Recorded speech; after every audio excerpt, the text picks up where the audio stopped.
Hello everybody, this is Yoko's Anime Reactions, and this is going to be my review for JoJo's Bizarre Adventure Episode 11. I have recorded Episode 11 and 12, so over the course of tomorrow and Friday, I'm going to try and finish the first season, which is 14 episodes. Between those 2 days, I should be able to hopefully get 7 episodes done, if I get up and do this as soon as my mom leaves with my nephew to take him to school. Because by that point, my other nephew will have already gotten on the bus. Anyway.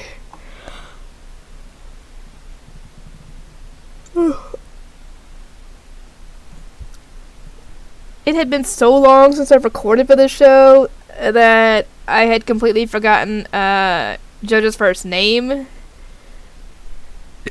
And I found out in episode 12 that it was Joseph. Joseph Joestar. AKA Jojo. And last episode... Dang it, I just watched the episode! The monk guy who ended up becoming a vampire. Whatever his name was. I can't remember for the life of me. I think it's because if it's a unique name, it's gonna be harder to remember it, essentially. Anyway, he tried to go and attack Jojo. Jojo decided to take the initiative, not by, his fist, but he uses a machine gun on the entire cafe, restaurant, whatever you want to call it. And I'm like, are you insane? Somebody could have easily gotten hit in the crossfire. Thankfully, nobody did, but Smokey kind of chastised him, telling him, what, are you insane? What did you do that for? You just killed a guy. And Jojo tells him, yeah, if he was just actually a person, I will gladly go to jail, no questions asked, because I'd rather it be that, essentially, than the alternative. And some people were asking, well, what else could he be? A vampire? And this is proven when he gets up. After popping all the bullets out.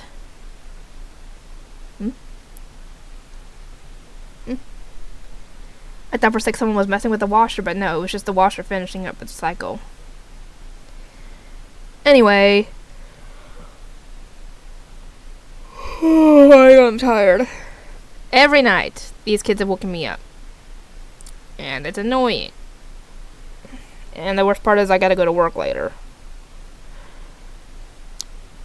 Anyway, what else? The guy got up, popped all the bullets out, and essentially told him that, yeah, that's not gonna work on me. And... he tries to use the same I-beam technique that Dio used to kill Jonathan Joestar before. Thankfully, somehow he used a mirror to deflect the attack or something. No, there was a mirror. He was standing in front of a mirror, and the attack hit the mirror, making it look like it got him.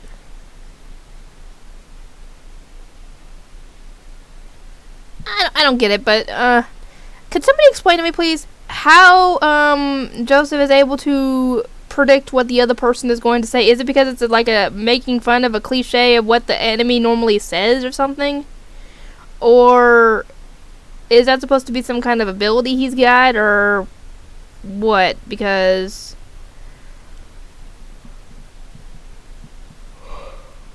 that's just odd. Anyway, he gets him... up here, in the forehead with, what was it? I thought it was a weapon? And then he tried to use harm on him. He's actually using harm on instead of just being, based on his emotions this time. He's actively using it, not just passively using it without realizing it. And you'd think that this would work. Nope. This guy has trained in Harmon before he became a vampire. I think he would know how to not let that affect him, essentially. And... I am sleepy. Joseph had taken that moment to stick a grenade on him and pull the pin with some thread attached to it. And the guy tosses the grenade away, thinking, "Oh, you don't think I wouldn't notice that?" And then he does it again, but this time with multiple pins on his back. I'm like, how did you get those grenades on him? And Joseph jumps out of the cafe and it goes boom, essentially. And you would think this is the end, right? You wouldn't think he'd survive, but there's a grenade point blank on him. Nope. He survives. He pulls himself literally back together. All the pieces pulled themselves back together, and even Dio couldn't do that. Then again, the rest of his body had been infected by hormones, so even if he had tried that, he still would have died anyway. When he was just, ahead. But, yeah, I had made a comment that even Dio couldn't do that. And Joseph was talking about a new secret weapon he could use for just such a situation like this, and I'm like, is he gonna run away? And that's exactly what he does. He runs away. And Smokey runs with him, and a reporter shows up on the scene, wanting to get a scoop on what the heck just happened in there, because that's essentially a big story. And the guy shows up. He had actually jumped in the air vents like a facehugger would. And he had jumped down and grabbed her and tracked down Joseph and Smokey and told them that unless you want this woman to die, you better get your butt up here. And essentially he was doing this to prove what kind of person Joseph was, whether he was really a coward, whether he was not a person. And at first, Joseph was acting like, go on and do what you want to do. I don't care. I wouldn't help this floozy even if I was married to her or something like that. And I'm like, really? I mean, even if you weren't married to this woman, you still wouldn't help your wife? That's a dick move right there. But as soon as the guy ripped one of the poor woman's teeth out, this got under Joseph's skin. It was only a tooth, but it still got to him as if he had just killed the woman. And he jumps up and ends up getting a hormone hit on him on the head. Then it almost ends up, you would think would have killed him, but he held on to the bridge.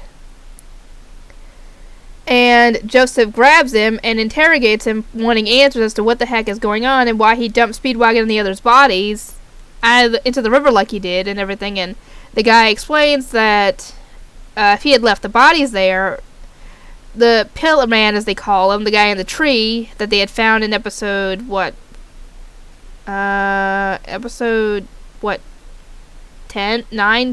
somewhere around there, would have absorbed all their blood and gotten stronger, essentially.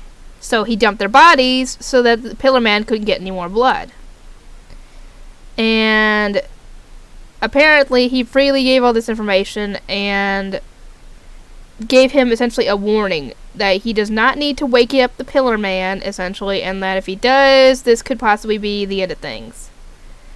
And while he's doing all this, he's essentially building up hormone in his body, which is poisonous to vampires, essentially, or any undead, I'm guessing. And essentially told him that, yeah, I'm gonna die, but I'm going out on my own terms. And he blows himself up with hormone. So now, Joseph's gonna figure out what to do next. He's planning on going to Mexico to find out more about what happened. And, yeah. I don't know how Dio comes into play in all this, because in the opening, he was in the dang opening and helping Joseph. So, I don't know if he gets reincarnated or something, but he gets reincarnated as a nice guy. I'm kind of hoping that's the case, because then that would make sense for my weird dream, I guess. Anyway,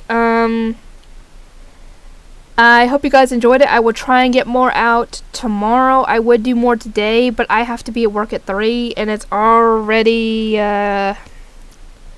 almost 1 o'clock, so I won't be able to really get much done. Anyway, I will see everybody next time.